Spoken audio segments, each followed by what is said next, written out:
how the client perceives what they want as being an important issue. What do y'all think? Yeah, I think so. So if I'm the expert vendor, I want to nail down exactly what their expectation is. When? At the beginning.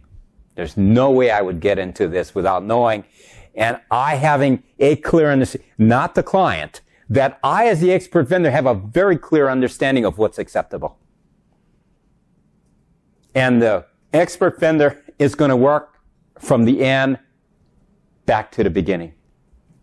Have time, cost put in there, and identify two things that are critical. The first thing, risk that they don't control. What could cause you, the expert vendor, a problem on this project? You assume that when you finish, go to a certain point, and you're testing it out, that the client gives you the people, there's so much time involved, and we come to a decision if that's acceptable or not. Does that make sense? Well, that has to be quantified when? In the beginning. Why? You get into it. Have you ever seen a government group, right? And we're not talking about ADEQ. We're talking about, have you ever seen a government group where you get involved with them and they're supposed to look at something and make a decision and come back to you within a certain time, and all of a sudden the time starts slipping away and you're over time. What do? Well, you have to identify exactly what you expect up front.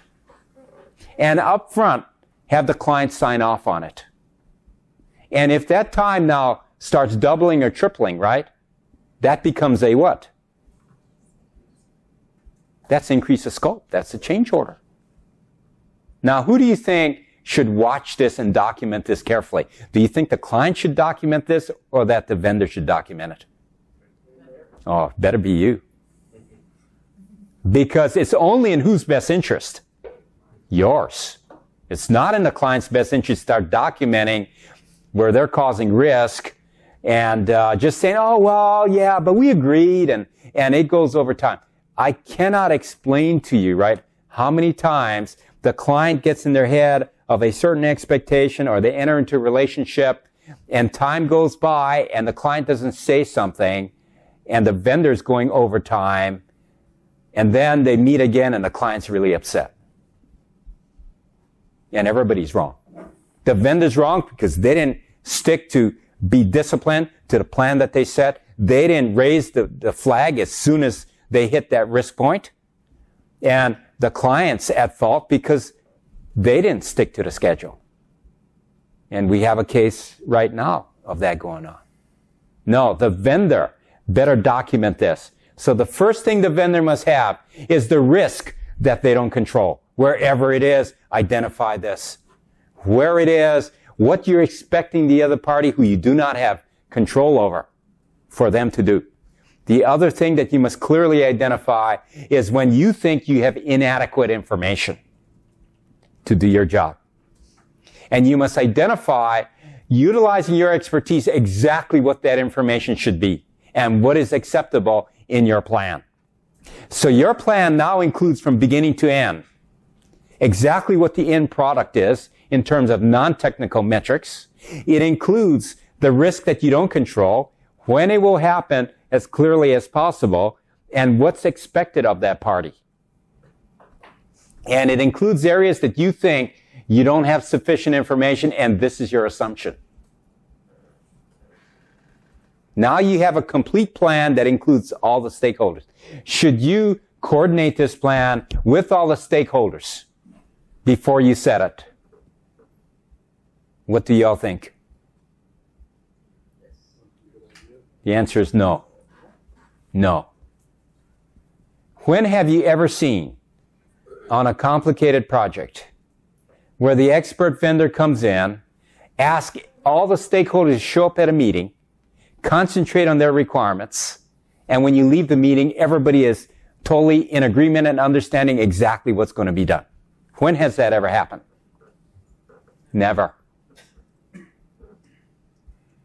Am I right or wrong? No, I'm correct. The meeting's a waste of time. It allows people to start talking. and there's no mechanism to turn it off. What has to happen here is in the phase of clarification, the vendor will come up with their plan. Once they're identified as a top prioritized vendor, this is what they have to do without any coordination with the client.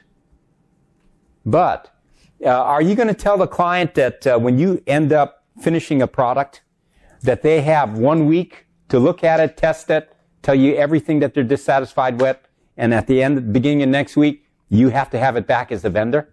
Is that a good idea? No. Right? That's not a good idea if you've ever worked with government before, right? Does everybody understand what I'm saying?